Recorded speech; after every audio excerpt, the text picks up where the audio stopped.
Have you ever been booed, Katt?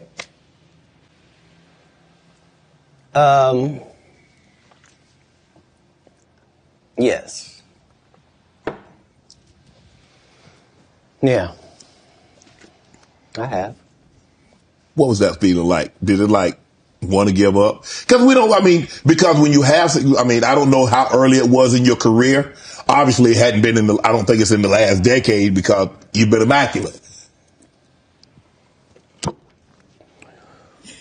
Have you ever dropped a pass? I have. I've been booed too. You know the little segment between everything is fine and I got it, and then you noticing where it is now? Mm-hmm. Yeah, it's that. The thing about as a comedian, the audience's opinion is the only opinion that matters, not you, the writer, not none of that. And so I don't think any comedian has ever been booed unnecessarily either. They deserve it. Oh yeah. I'm saying what do they say when a guy shoots the air ball in the NBA? They say air ball to make sure everybody knows. But again, he still got to get back on D. Right. Like the game didn't end. He don't get to throw his hands up and sulk. Right. That's supposed to be used as a learning experience. Most comedians don't get booed enough. I mean, this is how you end up with a Michael Blackson who's a real African doing a fake African accent. Okay, this guy is mad at me. All I did was give him the best advice of his life. Remember, he was wearing dirty dashikis. And I told him he needed to dress to be in the position that he's trying to say that he's in. And if you're the African king of comedy, sir, there's actually comedians in Africa doing comedy. If you're going to say that, you got to go to Africa and get a school, dude. Everybody you got to put in some work. And these guys, they take my advice. They change their whole persona. And then they hate me for it. And generally, I'm just too big to comment or make a statement about it or do a live or any of that. But when it gets to be a whole grouping of these guys, I got to come and talk to Shannon. Yo, it's Big Ed, the spokesman, man. We back. Another edition of Urban Politicians TV, UPTV. Make sure you stay on your pivot at all times, man.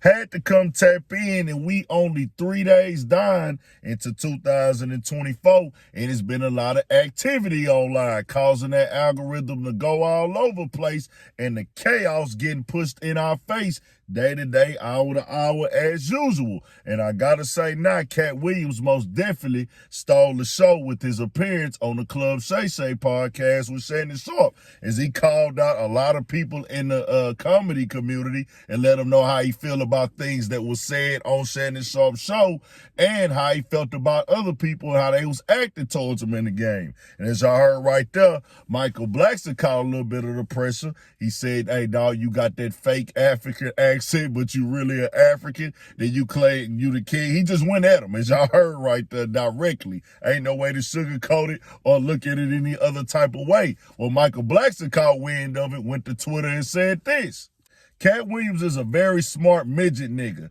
He took shots at the top 10 comedians alive today so we can all respond and make him relevant again. I can't believe this line. Dehydrated Leprechaun said he told me to build a school.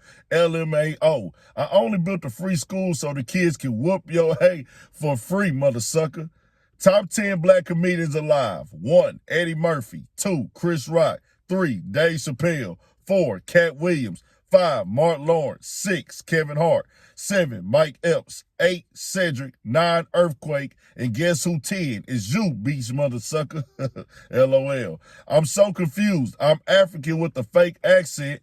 My accent had me roasted every day in school and in the comedy clubs in America, and I wish I could get rid of it. Even my Philly accent is fake. I guess the only thing real about me is my deek. Oh, this nigga crazy. He did say, never been booed ever, but I've watched Katt get booed in 2 cities, Cincy, and I forgot the other city. Effed up is Cincy is where he's from. It's effed up where your own people boos you. And he had to get his shots off and go back at him, and it's a little bit of lighthearted, but he most definitely came with a little bit of disrespect as expected. We all love when the comedians go back and forth We cover it over here on Urban Politicians TV every time over the past 5 years, 5.5 going on 6 years. I've been on YouTube. Whenever I see comedians going at it, I most definitely got to tap in for the entertainment. Cedric the Entertainer actually responded to him today also, and Ricky Smiley caught some pressure, Steve Harvey caught some pressure, Kevin Hart caught some pressure, and a lot of other people. Faison Love, and he is one I could expect to respond to. I think I did see him respond also, but right now Cedric the Entertainer responded, and also Michael Blackson. And hey, we here for it, man. We here to be entertained by the comedians. Everybody got their own lane in this game, and I gotta say this, bro. That nigga Katt Williams kept it real. He did say he got booed before, and he had to get back out there and get in the mix and turn it up. And he said, you got to get back on defense. It's just like a hooper when you shoot an air ball. But the comedy world is crazy, dog. As a nigga that grew up, I think back on the real comedy era, that was the best part of my life was as a kid, nigga, we was growing up watching the Comic View late at night and things like that. That was the best era, bro. Like, I ain't gonna even lie to you. And I remember getting the introduction to all these niggas, dog. When you go back and look at the real old ones from like the 90s and remember seeing them niggas. I didn't even know what was going on back then, but just really seeing them in their real rare form, not knowing what the future was gonna hold with this comedy game, bro. It's loud to see these niggas still around doing they 1-2 thing, touring, making they paper, talking they doors, man. Shout out to them. And I had a link in the description most definitely for the Shannon Sharpe. The whole interview turned up, had the whole internet shook up today. 1,000 for shit show. Stay on your pivot, won't coming. And sulk. Right. That's supposed to be used as a learning experience. Most comedians don't get booed enough. I mean, this is how you end up with a Michael Blackson who's a real African doing a fake African accent. Okay, this guy is mad at me. All I did was give him the best advice of his life. Remember, he was wearing dirty dashikis. Dashikis. And I told him he needed to